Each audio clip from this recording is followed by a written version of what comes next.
Délibération numéro 33. C'est la prévention de la délinquance, et donc le PLAP, le programme local d'action de prévention, la convention entre la ville et les associations. Monsieur Barbier. Oui, merci Monsieur le maire. Donc, je prends la parole sur cette délibération par laquelle vous présentez un programme d'action de la délinquance. Vous subventionnez ainsi plusieurs associations afin de prévenir cette délinquance. Donc, une fois de plus, je me permets de prendre la parole sur ce type de délibération. Je l'avais déjà fait l'année dernière en 2014. Déjà pour rappeler que sur le fait de la prévention, une fois de plus, notre groupe n'est pas opposé à une telle politique de subvention des associations en vue de prévenir la délinquance. D'ailleurs, certaines subventions sont, à notre sens, totalement justifiées. Je pense ainsi à l'association Centre de loisirs Jeunes Police Nationale, qui œuvre à établir une relation de confiance entre policiers et jeunes. De la même façon, l'association École de la Paix, qui travaille notamment à l'éducation de la citoyenneté en secteur zone de sécurité prioritaire, semble avoir une action qui est, à notre sens, tout à fait pertinente. Au contraire, dans cette délibération, il y a des subventions qui nous semblent pas totalement rentrer dans ce cadre-là. Peut-être que Madame Martin, vous nous répondrez sans doute derrière. Je peux parler ainsi de l'association gymnastique au féminin, bien qu'on ne soit pas opposé au fait qu'elle soit subventionnée. On ne comprend pas pourquoi elle est subventionnée dans ce cadre-là précisément. Voilà. Dans un autre cadre, il n'y aurait pas de problème, mais là, quel rapport avec la prévention de la délinquance? Et d'autres associations sont dans le même cas dans cette délibération.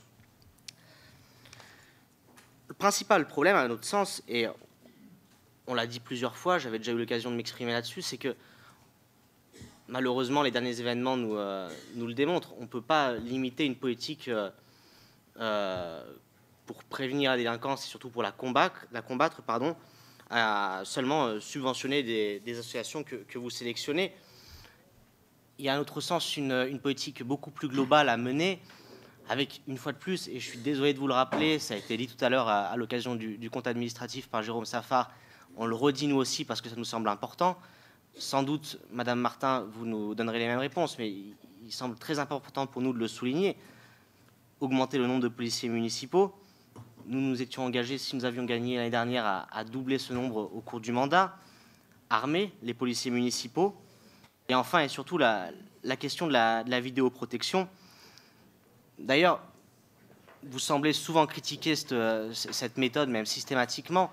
Il y a des villes où la vidéoprotection peut marcher. Vous parlez souvent de l'exemple de nos amis qui dirigent certaines villes.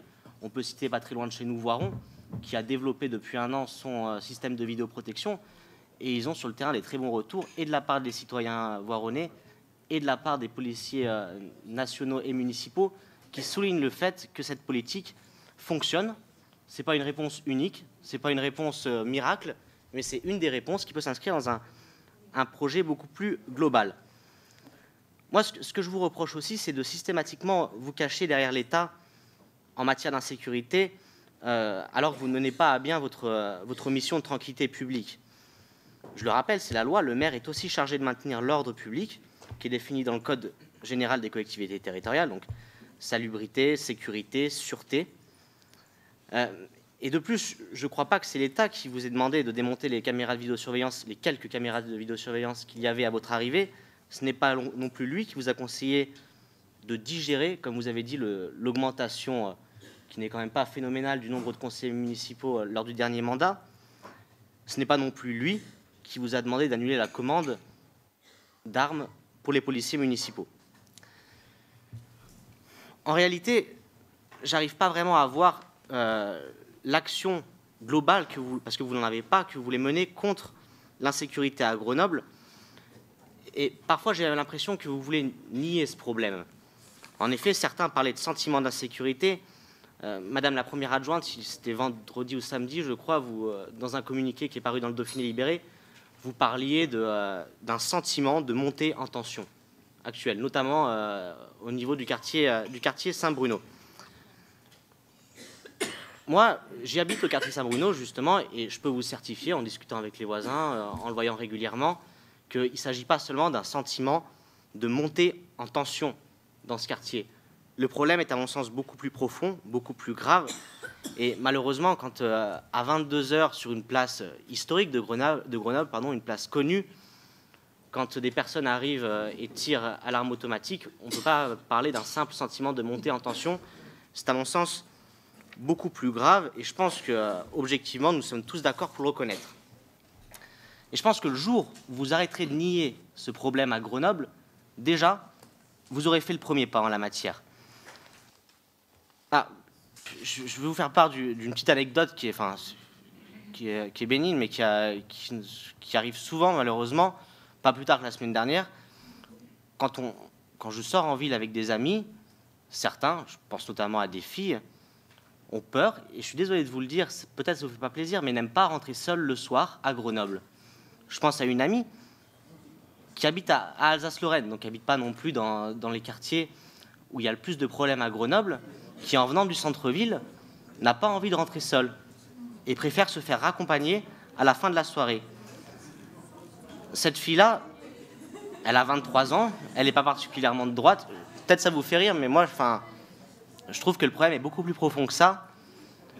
Et c'est pas normal à 23 ans d'avoir peur de rentrer seule le soir. Cette fille-là, je vous le dis, elle n'est pas de droite, elle n'est pas dans le débat politique, elle vient pas de Neuilly-sur-Seine, elle vient pas du fin fond de la campagne, elle vient de Lyon.